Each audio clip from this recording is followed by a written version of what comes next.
Kita semua pasti udah nggak asing lagi deh sama dongeng klasik yang satu ini, tikus yang menolong singa. Tapi pernah nggak sih kita berhenti sejenak dan bener-bener mikirin apa pesan di baliknya?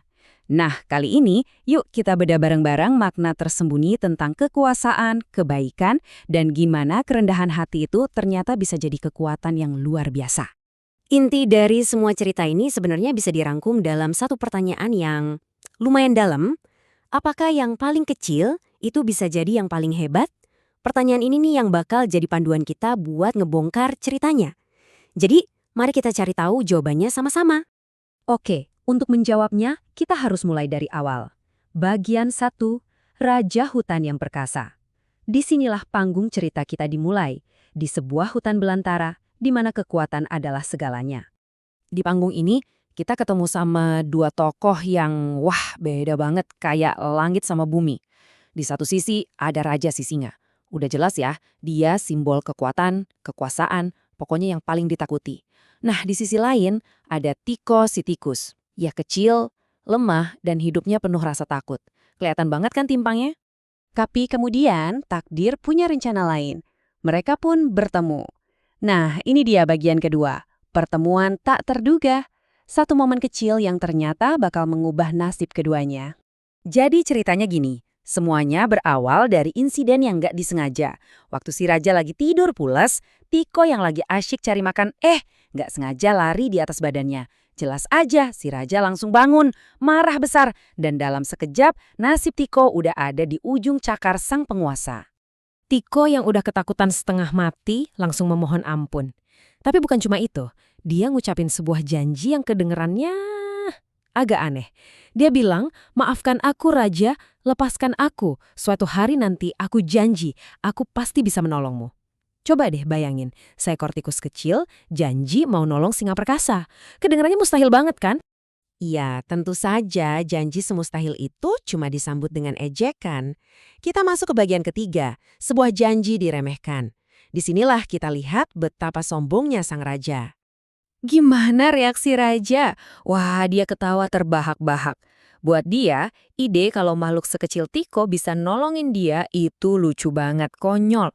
Tapi ya, mungkin karena kasihan, akhirnya Raja ngelepasin tikus kecil itu pergi. Tapi yang namanya hidup, roda itu kan berputar. Beberapa hari kemudian, situasinya berbalik 180 derajat. Sekarang kita masuk ke bagian 4, raungan minta tolong. Sang raja hutan yang tadinya begitu gagah perkasa, sekarang dia nggak berdaya. Terjebak. Kakinya terjerat perangkap tali yang dipasang pemburu. Semua kekuatannya seakan hilang gitu aja, dia nggak bisa melepaskan diri sama sekali. Dalam keputusasaannya, Raja cuma bisa mengaum sekeras-kerasnya. Tolong! Raungannya sampai menggema ke seluruh hutan. Tapi ini bukan raungan kekuatan yang bikin semua takut. Ini adalah raungan putus asa dari seseorang yang butuh pertolongan. Dan ternyata, raungan putus asa itu didengar oleh sepasang telinga yang nggak pernah diduga oleh siapapun. Inilah klimaks dari cerita kita, bagian kelima, pahlawan yang tak disangka. Dan misi penyelamatan pun dimulai. Tiko begitu dengar raungan itu, dia langsung tahu harus berbuat apa. Tanpa ragu dia lari secepat mungkin ke arah suara. Begitu sampai, dia langsung pakai giginya yang kecil tapi tajam itu buat gigitin tali perangkapnya. Satu persatu, gigitan demi gigitan, sampai akhirnya Raja bebas. Bener-bener aksi heroik dari makhluk yang pernah diremehkan. Setelah berhasil bebas, Raja menatap Tiko dengan cara yang benar-benar berbeda. Bukan lagi dengan pandangan meremehkan, tapi dengan rasa hormat. Dia pun mengakui kesalahannya. Terima kasih Tiko, aku salah sudah meremehkanmu. Inilah momen di mana kesombongan sang raja luluh, berganti menjadi kerendahan hati.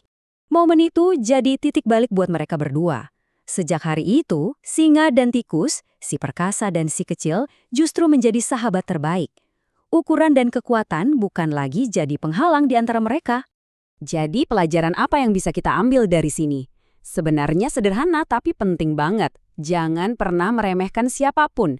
Sebuah kebaikan sekecil apapun itu bisa jadi penyelamat di saat yang paling gak terduga.